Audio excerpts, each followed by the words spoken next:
אלו הם 60 שניות על ענת ניר. בשנת 1954 נולדה ענת במושב נוף ים, לאבא מהנדס ואמא מורה.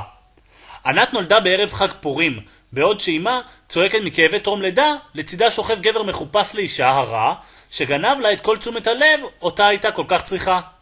ענת היא ילדת סנדוויץ' קלאסית. האח הבכור עזריה התגר את ענת ללא הפסקה, ולאח הקטן אמיר היא שימשה דוגמה.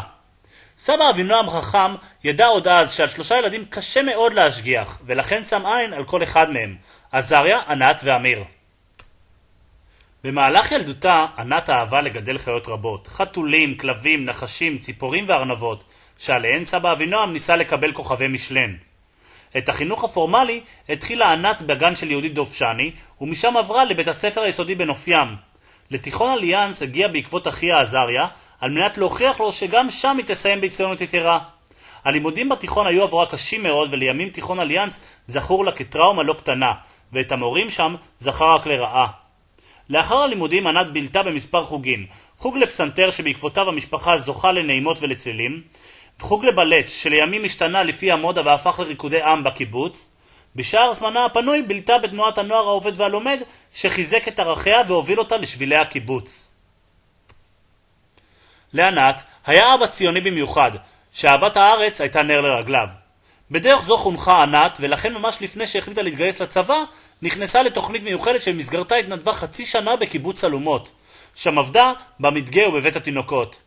לאחר מכן התגייסה לנחל, את הטירונות עשתה במחנה 80, משם המשיכה להיאחזות קליה שבצפון ים המלח, ושם שעתה בזמן מלחמת יום הכיפורים. בתום המלחמה ענת עדיין לא סיימה את תפקידה, וחזרה לקיבוץ במסגרת שלט.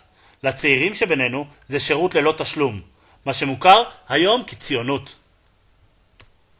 לימים ענת הפכה לאישה יפהפייה, וכמות המחזרים רק הלכה וגדלה. בשנת 73 ענת קלטה עובדים זרים, ואת פבלו חורכה פפייר הפכה לפסח ניר. לא לימים הציעה נישואין, ועבורו ילדה 3 ילדים, מורן, הדס ודוד, שלה עד היום צרות הם עושים. בשנת 76 ענת ופסח מתחתנים, וכפי שנהוג בקיבוץ גם את חתונותם משתפים יחד עם עוד זוג חברים. בשנת 75 ענת יוצאת ללמוד תואר ראשון במקרא ופילוסופיה יהודית באוניברסיטת תל אביב, שאותו סיימה בהצטיינות יתרה. במקביל היא נוסעת לאוניברסיטת ירושלים לשם תעודת הוראה. בשנת 79 נולדה ביתה הבכורה מורן שמה, ושנתיים לאחר מכן הדס מצטרפת לחגיגה. מיד לאחר הולדת הדס יוצאת המלומדת להמשך דרכה האקדמית, לתואר שני במקרא באוניברסיטת העברית בירושלים. ממש רגע לפני סיום התואר קיבלה ענת הצעה מפתה, מלגה מלאה לדוקטורט באוניברסיטה נידחת, הווארד שמה. שינויים בתוכניות מתרחשים הודות למלחמות, ובשנת 82 מלחמת שלום הגליל גורמת לשבר גדול עבורה. כך לבסוף היא מוותרת ואת הקריירה משדרגת. בעקבות התואר הממוקד של ענת, הקיבוץ מטיב להשתמש ביכולותיה וממהר להציבה בהנהלת החשבונות. בשנת 84 נולד הבן המיוחל ששמו בישראל דוד. שנתיים לאחר מכן היא נבחרת לשליחה מטעם החלוץ המרחב, אשר שייכת לתנועה הקיבוצית המאוחדת.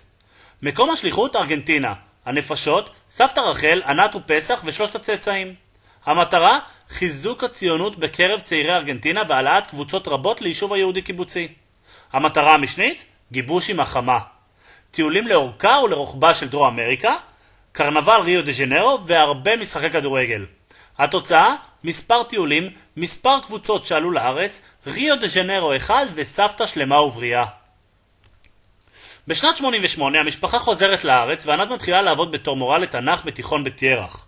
3 שנים לאחר מכן, ענת ופסח עומדים בפני החלטה לא קלה, ואת קיבוץ אלומות הם עוזבים בשביל לחיות כשכירים בקיבוץ אשדות יעקב מאוחד.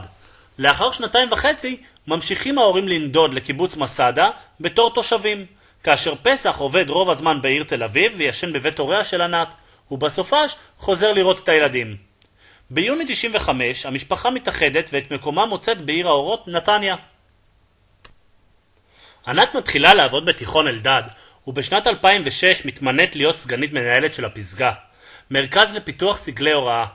וב-2008 נוסף לענת תואר נוסף, הסבתא. היום, בשנת 2014, ענת היא סבתא לשני נכדים מקסימים, איתמר ויואב, ואוטוטו מצטרף לו עוד אחד. כל אלה לא מונעים ממנה מפעם לפעם לברוח עם פסח לטיול בחול, כאשר הפעם על הפרק המזרח הרחוק.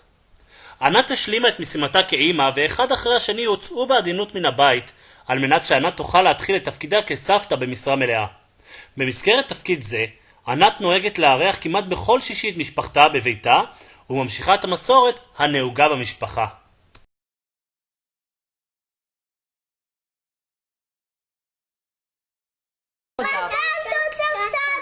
אוהבים אותך.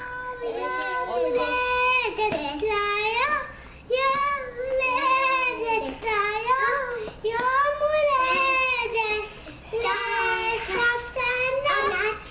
היום יום הולדת. היום יום הולדת.